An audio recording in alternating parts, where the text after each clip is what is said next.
और राज्य सरकार के 2 वर्ष पूर्ण होने के उपलक्ष्य में प्रदेश भर में सड़क सुरक्षा जागरूकता अभियान को लेकर कई कार्यक्रम आयोजित किए जा रहे हैं। इस पर और ज्यादा जानकारी के लिए हमारे साथ जुड़ गए हैं वरिष्ठ परिवहन अधिकारी वीरेंद्र सिंह राठौड़ जी। सबसे पहले तो आपसे मेरा यही सवाल है कि जिस तरीके से जो सरकार के 2 साल पूरे हुए हैं, इसको लेकर के पूरे प्रदेश भर में सड़क सुरक्षा को लेकर जागरूकता रैली चलाई जा रही है, क्या कुछ कहना चाहेंगे आप? नमस्कार। राज्य सरकार द्वारा 2 वर्ष पूर्ण होने पर माननीय मुख्यमंत्री महोदय ने इसको आगाज किया कि सड़क सुरक्षा का अभियान भी चलाया जाए और 11 तारीख से लेके 25 तारीख तक 15 दिवस का सड़क सुरक्षा अभियान पूरे राज्य में एक education drive, enforcement drive, health drive और इंजीनियरिंग ड्राइव, चारों जो ड्राइव है वो एक साथ चल रहे हैं और पूरे राज्य में लगातार गतिविधियां हो रही हैं। लाखों लोगों को सड़क सुरक्षा के प्रति शिक्षित एवं जागरूक किया जा चुका है और लगातार ये गतिविधियां चल रही है, जिससे लोगों में जागरूकता बढ़ी है, इस विषय के प्रति गंभीरता बढ़ी है। और क्योंकि सड़क दुर्घटनाएं में जो है देश का भी पहला स्थान है और राजस्थान का भी 6ठा स्थान है देश के अंदर, तो इस स्थिति में प्रत्येक व्यक्ति को जागरूक करना ताकि वो घर से निकल के घर सुरक्षित पहुंचे, ये सरकार की पहली जिम्मेदारी है। लेकिन उसके साथ तो आम व्यक्ति की भी एक जिम्मेदारी हो, एक शिष्टाचार हो, नागरिक शिष्टाचार के तहत कि वो सड़क के नियमों को, विनियमों को, उनके मानकों को समझे और 100% पालन करे। और राज्य सड़क सुरक्षा प्रकोष्ठ जो है पूरे राज्य के अंदर लगातार अपनी जो है मॉनिटरिंग कर रहा है और पूरे राजस्थान में जो है हमारे जो परिवहन सचिव श्रीमती सुची त्यागी मैडम और श्री पुरुषोत्तम शर्मा साहब परिवहन एवं सड़क सुरक्षा आयुक्त, उनके निर्देशन में पूरे राज्य में जो लगातार सभी पीडब्ल्यूडी डिपार्टमेंट भी, चिकित्सा विभाग भी,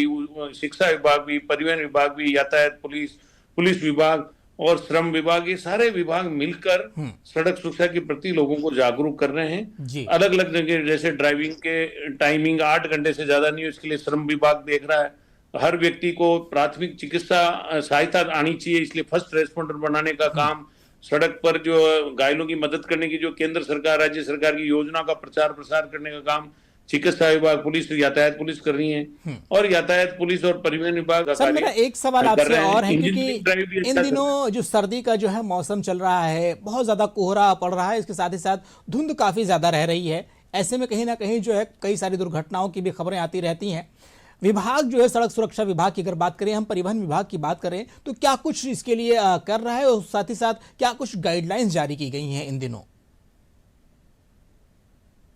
कोहरे के लिए राज्य सरकार परिवहन एवं सड़क सुरक्षा विभाग समय समय पर गाइडलाइन जारी करता है और अपने सभी सड़क उपयोगकर्ताओं और ड्राइवरों को आगाह करता है कि अगर वो जब भी घर से निकले और अगर कोहरा ज्यादा हो, अति आवश्यक कार्य हो तो ही निकलें, गाड़ी की डिस्टेंस मेंटेन करें, वो की फॉग लाइट को जला कर रखें, हेडलाइट वगैरह सारी लाइट ऑन रहनी चाहिए और उसके अंदर जो है एसी का इस तरह से करें कि जिससे कांच जो उसका जो फ्रंट ग्लास है उस पर किसी तरह की जो ओस वगैरह नहीं जमे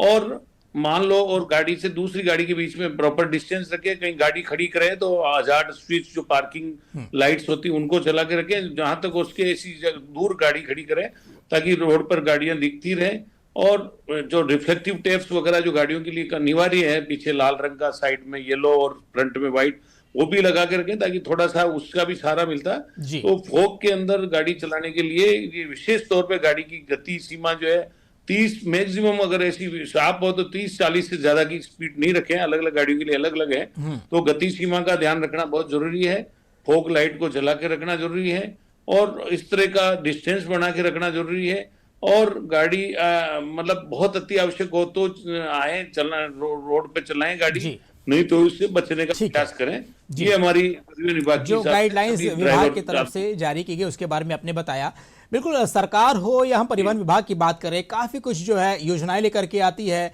लोगों को जागरूक करने के लिए काफी सारे अभियान चलाती है। ऐसे में आम नागरिकों की क्या कुछ भूमिका होनी चाहिए, उनकी क्या कुछ जिम्मेदारी है? क्योंकि हम कई बार जो है योजनाओं को लेकर तो सरकार को तो बहुत ज्यादा आरोप लगाते हैं, सब कुछ करते हैं, लेकिन हमारी जो रिस्पॉन्सिबिलिटी होती है उसमें कहीं ना कहीं पिछड़ जाते हैं। तो आम नागरिकों की क्या भूमिका होनी चाहिए, इस पर आपसे जानकारी चाहेंगे। सड़क सुरक्षा एक साझी जिम्मेदारी है, सामूहिक एक जिम्मेदारी है। जब भी कोई व्यक्ति सड़क पर आए तो उसको ये बात का नॉलेज होना बहुत जरूरी है कि वो सड़क पर उस वाहन चलाने से समय उसकी गति सीमा मुझे क्या कितनी रखनी है, कौन सी लेन में मेरे को गाड़ी चलानी है और उसकी कौन से दस्तावेज साथ रखने हैं, क्या डिस्टेंस मेंटेन करके रखना है मुझे, कैसे मेरे को यू टर्न करना, कैसे राइट टर्न करना, कितनी दूरी मेंटेन करनी, किस तरह से मैं लेन चेंज करूंगा। ये सामान्य जानकारी जो है ये उसको बहुत जरूरी जानकर ही वाहन सड़क पर चलाएं। आत्मविश्वास हो, धैर्य रखें वो, और उतावलापन और दूसरों का रेस्पेक्ट करें, ये अपेक्षा हम उन नागरिकों से जो सड़क का उपयोग करते हैं उनसे करना चाहते हैं। ठीक है। पैदल यात्री, साइकिल यात्री कहीं दिखे तो उनका सम्मान करें। सड़क पर किसी चौराहे तिराहे पर दाईं साइड से आने वाले का पहला सम्मान, पहला अधिकार है, उनको पहला अधिकार दें। तो सड़क पर कर्तव्य और प्रथम अधिकारों का भी ख्याल वो रखें, तो निश्चित तौर पे एक अच्छी संस्कृति और विकसित होगी। जी बहुत बहुत धन्यवाद वीरेंद्र जी आपका जानकारी देने के लिए। तो जिस तरीके से जो मौसम चल रहा है, आप वीरेंद्र जी थे और उप परिवहन आयुक्त थे, सड़क सुरक्षा को लेकर काफी कुछ जानकारी इन्होंने दी।